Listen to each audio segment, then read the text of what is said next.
கூட அதுக்கு பொருத்தமான நபர் ஐயா தான். ஐயா அவர்களை பத்தி சொன்னாரு, இந்த பள்ளியில படிச்சவங்களை பத்தி சொன்னாரு. அவரை பத்தி சொல்றதுக்கு நான் கடமைப்பட்டிருக்கேன் இந்த இடத்துல. எல்லாருக்குமே அரசு மருத்துவமனை விக்கிரவாண்டி தெரியும், எல்லாருக்குமே தெரியல நினைக்கிறேன். அந்த அரசு மருத்துவமனை வளாகம் கட்டுவதற்கு இடம் கொடுத்தது இன்னைக்கு கோடிக்கணக்கில் அதனுடைய மதிப்பு. அந்த இடம் கொடுத்தது ஐயா தான்.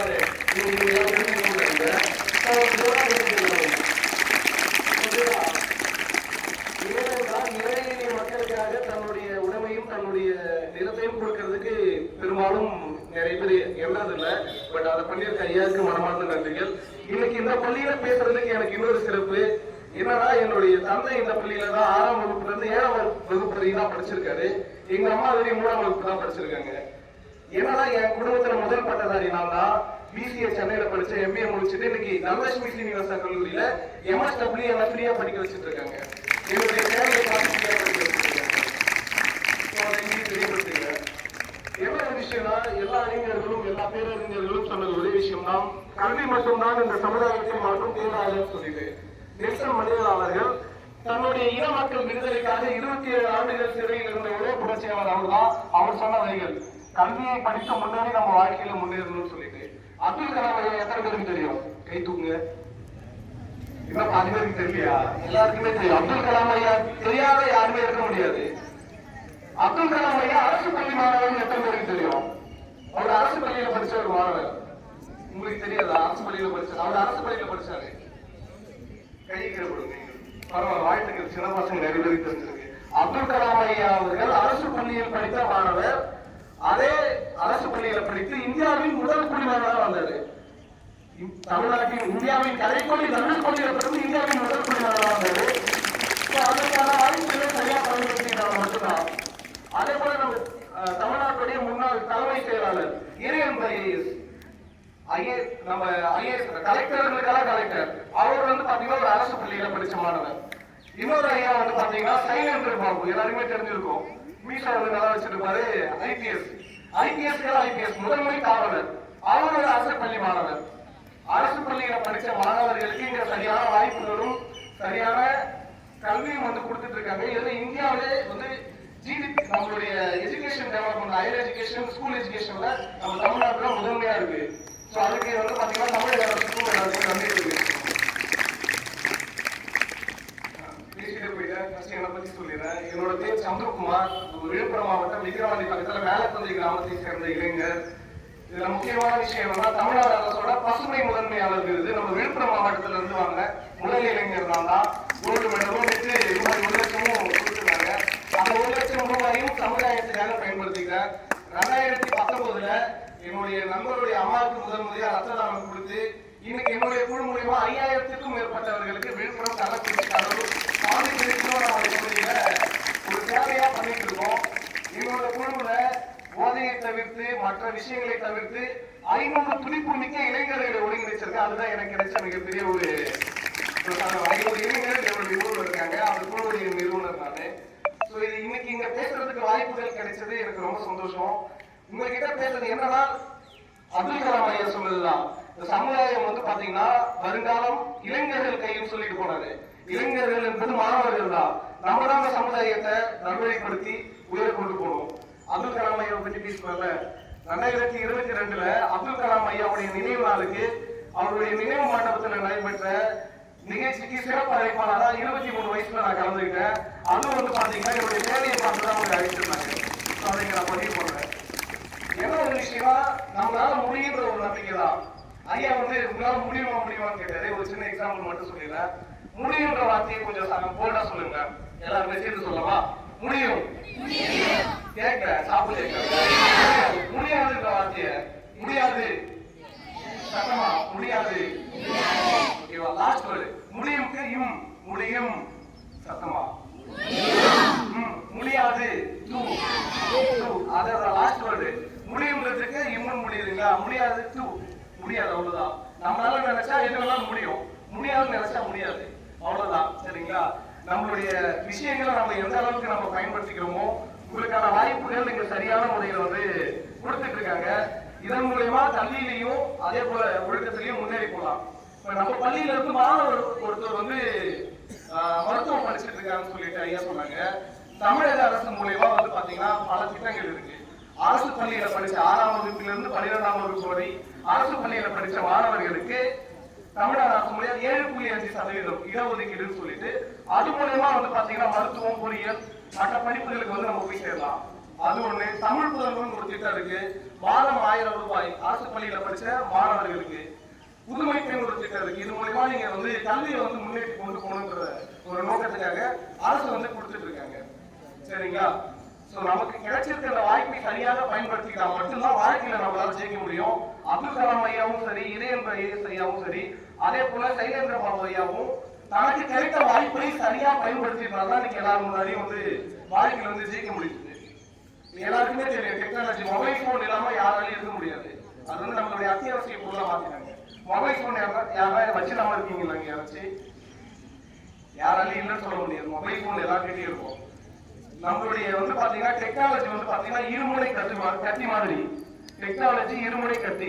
அதை நாம் எப்படி பயன்படுத்துறோம்ன்றதுதான் முக்கியம். ஒரு 9ஆம் வகுப்பு பள்ளி மாணவர் சென்னையில நம்ம யூஸ் பண்ற அப்ளிகேஷன் இருக்கு பாத்தீங்களா, மொபைல் அப்ளிகேஷன். அந்த அப்ளிகேஷனை கண்டுபிடிச்சு இன்னைக்கு அவனுடைய பிசினஸ் பார்ட்னர் யாருன்னு கேட்டா கூகுள் தான் அவனுடைய பிசினஸ் பார்ட்னர். வருஷத்துக்கு 50 லட்சம் ரூபாய் சம்பாதிச்சிட்டு இருக்கான். 9ஆம் வகுப்பு பள்ளி மாணவர் இதை வந்து ஒரு அப்ளிகேஷனை டெவலப் பண்ணி இன்னைக்கு வந்து முதன்மையா இருக்காரு. ஸோ அதே டெக்னாலஜினால இங்க நிறைய மாணவர்கள் வந்து தவறான வழியில போறதுக்கான வாய்ப்புகள் இருக்கு. நம்ம எப்படி பயன்படுத்துறதுதான் முக்கியம். ஜல்லிக்கட்டு போராட்டம் நீங்கலாம் அப்ப வந்து இன்னும் பள்ளி பருவத்தில் இருப்பீங்க. ஜல்லிக்கட்டு போராட்டம் எத்தனை பேருக்கு தெரியும்? ஜல்லிக்கட்டுக்காக மாட்டுக்காக போராட்டம் நடத்துனாங்க தமிழ்நாட்டுல 2017. தெரியாத யாருக்குமே தெரியா? தெரிஞ்சுக்கோங்க. ஜல்லிக்கட்டுக்கு நம்ம தமிழருடைய பாரம்பரிய மாட்டு இனங்கள் ஜல்லிக்கட்டுக்காக போராட்டம் பண்ணாங்க. அதுக்கு முக்கிய காரணமா இருந்தது டெக்னாலஜி தான். ஓகேங்களா? சோ எல்லாமே தேடி படிக்க உங்களுக்கான வாய்ப்புகள் இங்க கொட்டி கிடக்குது. அந்த வாய்ப்பை சரியா பயன்படுத்திக்கோங்க. ரொம்ப நேரம் பேச விரும்பல, ஏன்னா உங்களுக்கு இன்னும் பள்ளி எல்லாமே இப்பதான் ஸ்டார்ட் பண்ணிருக்காங்க. சரி, ஒரே ஒரு கொஸ்டின் மட்டும் கேட்குவா. ரொம்ப கஷ்டமான கொஸ்டின் கேட்பேன். உலகத்திலேயே ரொம்ப கஷ்டமான கொஸ்டின் வச்சுக்கோங்க. உங்களுக்கான வாய்ப்பு. மாணவர்கள் யார் வேணாலும் ஸ்டேஜுக்கு வரலாம். அந்த கொஸ்டினுக்கு பதில் சொல்றோம். யார் வரீங்க? தனக்கான வாய்ப்பை சரியா பயன்படுத்திட்டாங்க. அப்துல் கலாம் ஐயாவால ஜெயிக்க முடிச்சது. இங்க இருக்கிற மற்ற மாணவர்கள் ஜெயிக்க முடிச்சது. யார் வரீங்க? யார் வேணாலும் வரலாம், ஸ்டேஜுக்கு வரணும். ஃபர்ஸ்ட் வர மாணவர்களுக்கு உங்களுக்கு எல்லாருக்கும் சமமான வாய்ப்பு. ரொம்ப கடினமான வாய்ப்பை சரியாக பயன்படுத்தி உங்களுக்கு இந்த வாய்ப்பு நான் கொடுக்குறேன். வாய்ப்பு தரல. யார் வரீங்க? வாய்ப்பு கொடுக்கலாமா? கஷ்டமான கேள்வி உடனே எல்லாமே பயப்படுறீங்களா? அப்படி இல்ல. கஷ்டமான கேள்வி வந்து பாத்தீங்கன்னா நம்மளோட மனநிலையை பொறுத்துதான் இருக்கு. கேள்வி கேட்கலாமா? சத்தம் கேட்கலாமா? சரி, அந்த கஷ்டமான கேள்வி கேட்டுறேன். சரிங்களா? தம்பி, உங்களோட பேர் என்னப்பா? அந்த கேள்வி வந்து பாத்தீங்கன்னா தம்பி கேட்க போறேன். தம்பி, உங்களுடைய அம்மா பேர் என்னப்பா? சிவபிரேமாவா? இதுதான் கேள்வி. இந்த கேள்விக்கு பதில் தெரியாம யாராச்சும் இருக்க முடியுமா? நம்மள யாராச்சும் அதேதான் நம்ம பாட புத்தகத்திலையும் கேட்கிற கேள்வி கஷ்டமா இருக்கு வச்சா கஷ்டமா தான் இருக்கும். கைத்தட்டல் கொடுக்கலாமா? எல்லாருமே எல்லாருக்கும் வாய்ப்பு கொடுத்தோம். சரி, மாணவருக்கு நான் ஒரு 100 பெட்ரோல் போடலாம் இருக்கிறவங்க அந்த 100 ரூபாயும் எனக்கு போட்ட சால்வை தம்பிக்கு போட்டுருவேன்.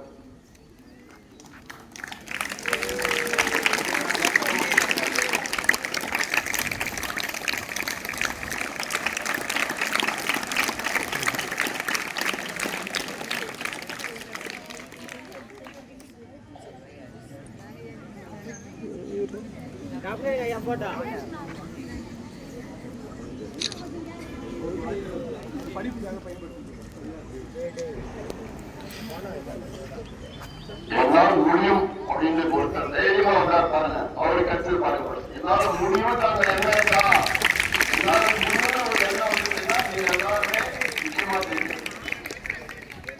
ரொம்ப சந்தோஷம். யார் யாரெல்லாம் வரணும்னு நினைச்சீங்க கேட்டுங்க. நம்ம பணம் கூட ஏதாச்சும் போய் பிரியாணி ஏதாச்சும் வாங்கி சாப்பிட்டுக்கலாம் அப்படின்னு யார் நினைச்சீங்க? யார் யாரெல்லாம் பக்கத்துல இருக்கல நீ போட யார் எடுத்துட்டீங்க? எல்லாருமே பண்ணிருக்கீங்க. அதுதான் வளர்ச்சி என்பது நமக்கு கிடைச்ச வாய்ப்பை சரியா பயன்படுத்திக்கிறதுனாலதான் அப்துல் கலாம் ஐயா தன்னுடைய 50வது வயதுக்கு மேல தன்னுடைய லட்சியத்தை வந்து பாத்தீங்கன்னா அறிஞ்சாரு. அவருக்கு அரசோட உயர் பதவிக்கெல்லாம் போயிட்டாரு. பட் அவருக்கு வந்து பைலட் ஆகணும்னு ஆசை. அவர் வந்து விமானத்தை இயக்கணும்ன்றது ஆசை. பட் ஆனா அவருடைய வயது 50 வயது கடந்துருச்சு. அந்த வாய்ப்பை அடைஞ்ச பிறகுதான் தன்னுடைய அக்னி சிறகு புத்தகத்தில் எழுதியிருக்காரு, என்னுடைய வாழ்வின் லட்சியமே வந்து பைலட் ஆகணும்னால அதை நான் ஓட்டதுக்கு அப்புறம் தான் நான் வந்து என்னுடைய முழு இதை வந்து நான் உணர்ந்தேன் அப்படின்னு சொல்லிட்டு தனக்கான வாய்ப்பை இங்க சரியா பயன்படுத்திக்கிறவங்களால மட்டும்தான் வாழ்க்கையில ஜெயிக்க முடியும். அந்த தம்பிக்கு வந்து வாழ்க்கையில தெரிவிச்சுக்க.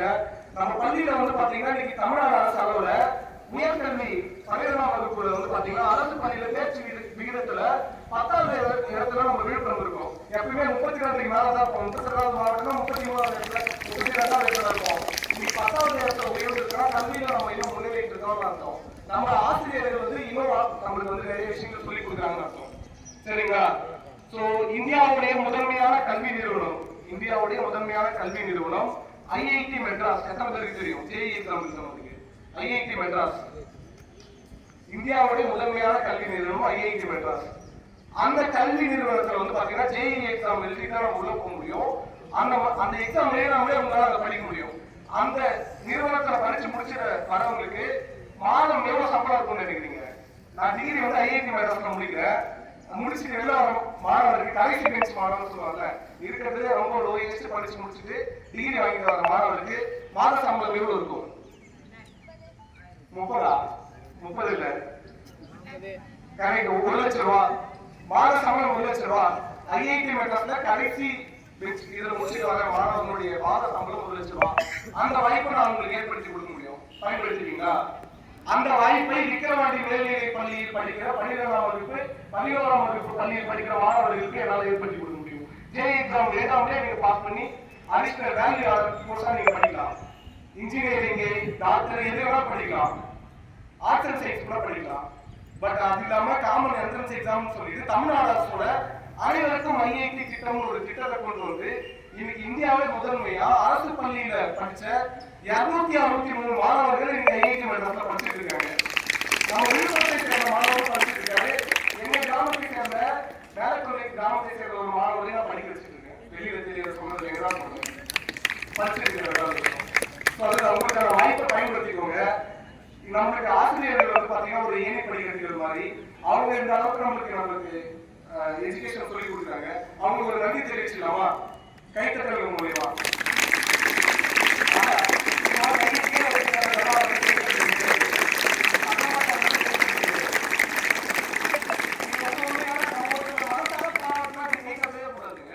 எப்படி கைத்தட்டுன்னு சொல்றேன். உங்க கைகளை உயர்த்திக்கோங்க, கைகளை வளர்த்துங்க, எல்லாருமே கைகளை வளர்த்துங்க. இப்ப தட்டுங்க.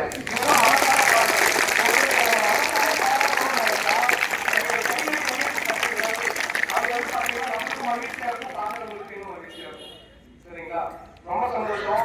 இன்னும் நிறைய விஷயங்கள் நான் சொல்ல நினைச்சேன். நேரம் கருதி நான் வந்து முடிச்சுட்டேன்.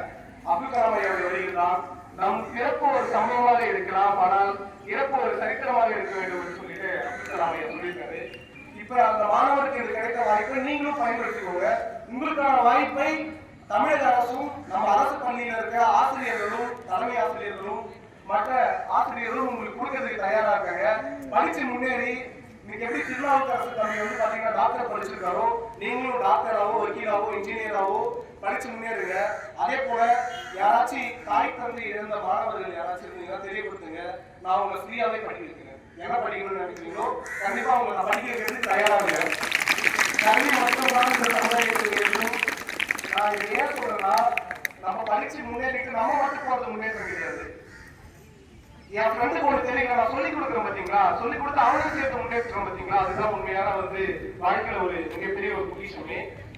போதையை தவிர்த்து நம்மளுடைய பாதையை வந்து கல்வி சார்ந்து கொண்டு போங்க. சரிங்களா? அண்ணன் அம்பேத்கர் அவர்கள் சொல்ற ஒரு வார்த்தையை சொல்லிக்கிறேன். நம்ம வந்து பாத்தீங்கன்னா படிச்சு முன்னாடி நம்ம என்னதான் அரசியல் அமைப்பு சட்டத்தை வடிவமைச்சாலும் அதை ஆளுகிற ஆட்சியாளர்கள் கையில தான் இருக்கு. நீங்களும் வருங்கால ஆட்சியாளர்களா வரணும்னு சொல்லி கேட்டுக்கிறேன். மிக்க மகிழ்ச்சி. வாய்ப்பளித்த ஐயாவர்களுக்கும் தலைமை ஆசிரியர் அவர்களுக்கும் ஆசிரியர் பெருமக்கள் அனைவருக்கும் என்னுடைய மனமார்ந்த நன்றிகளை தெரிவிக்கிறேன். நம்ம உலகத்தில் எந்த ஒரு உதவி பண்ணாலும், எந்த ஒரு உதவி அந்த தம்பிக்கே நான் ஒரு ரூபாய் கொடுக்கணும்னு நினைச்சாலும் பணம் தான் தேவை. பட் ஆனா எந்த ஒரு உதவி செய்ய பணம் தேவையில்லைன்னு நினைத்தால் 18 வயது நிரம்பிய ஆண் பெண் இருபாலரும் ரத்த தானம் கொடுங்க. பணம் தேவையில்ல, அங்க மனசு இருந்தா போதும், உடலுடைய வலிமை இருந்தா போதும். நான் ஒரு 14 பேருக்கு கொடுத்துருக்கேன். வாழ்நாளும் ஒரு 100 பேர் கொடுக்கணும்னு ஆசை. ஸோ அதை உங்ககிட்ட தெரியப்படுத்திக்கிறேன். எந்த ஒரு பணமும் இல்லாமல் ஒருத்தவங்களுக்கு உதவி செய்யணும்னா ரத்த தானம் செய்யுங்க. உங்களுடைய அண்ணன் தம்பி அந்த மாதிரி வேற யாராச்சும் இருந்தாங்கன்னா நீங்களும் 18 வயது நிரம்பியதுக்கு அப்புறம் ரத்த தானம் கொடுங்கன்னு சொல்லிட்டு கேட்டு இந்த வாய்ப்பு அளித்த அனைவருக்கும் நன்றியை கூறி விளைவிக்கிறேன். வெற்றி பெற்ற மாணவர்களுக்கு மரக்கன்றைகள் எடுத்து வந்திருக்கேன். என்னுடைய குழு மூலியமா உங்களுக்கு மரக்கன்றைகளை கொடுக்குறேன். நன்றிங்க. மகிழ்ச்சி.